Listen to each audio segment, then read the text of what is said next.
All right, so in this activity, we're going to have to classify matter, either as a pure substance or a mixture, and then we'll take those two categories and divide them further. So if you say it's a pure substance, then is it an element or a compound?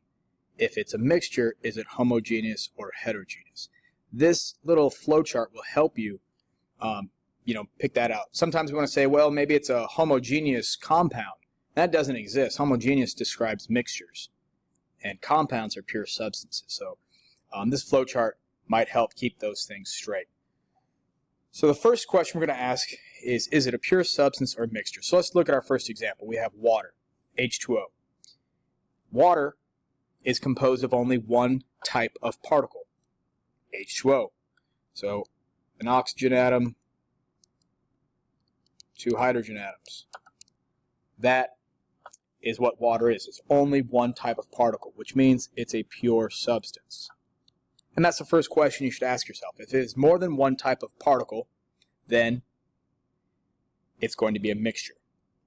So it's a pure substance. Now I need to ask myself, is it an element or is it a compound?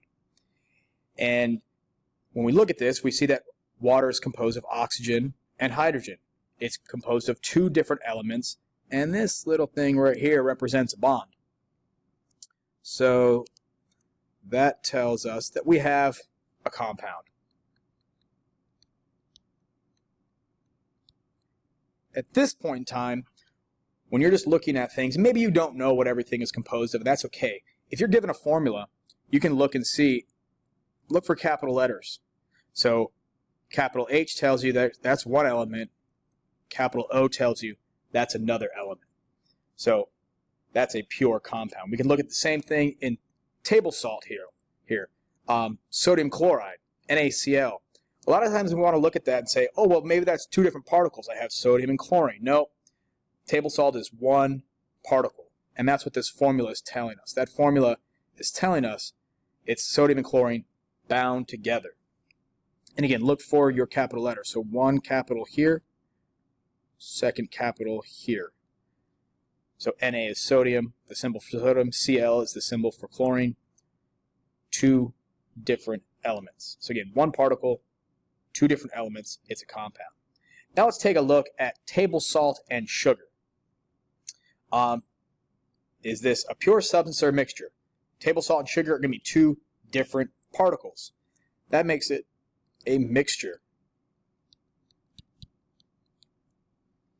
All right, it's definitely a mixture because I have two different types of particles. Now I want to ask myself, is it homogeneous or heterogeneous?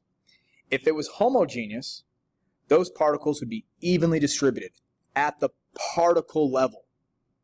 If it's heterogeneous, I'm going to have, clusters of table salt and clusters of sugar. And if I think about table salt and sugar, if I have a crystal of salt and a crystal of sugar, that crystal has trillions of salt particles or trillions of sugar molecules. So those things are going to be heterogeneous.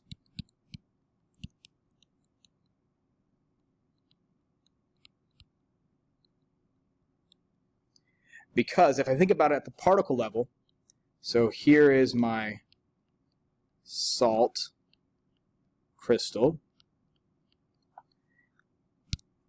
and then here would be my sugar crystal. Even though we might look at them, and they might look the same, I have a bunch of salt in one area, a bunch of sugar in another area. They're not evenly mixed together. To see what that would look like, let's say we took that table salt and put it in water, and that salt dissolved in the water. What it would look like then, and this would be a homogeneous mixture,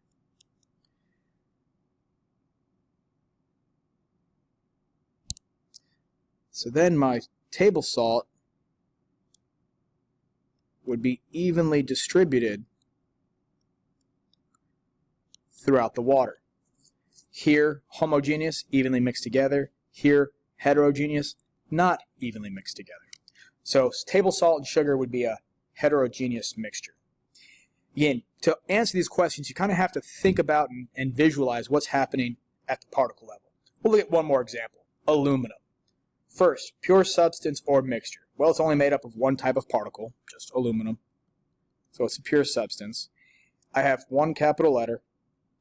And more importantly, I can find aluminum on the periodic table.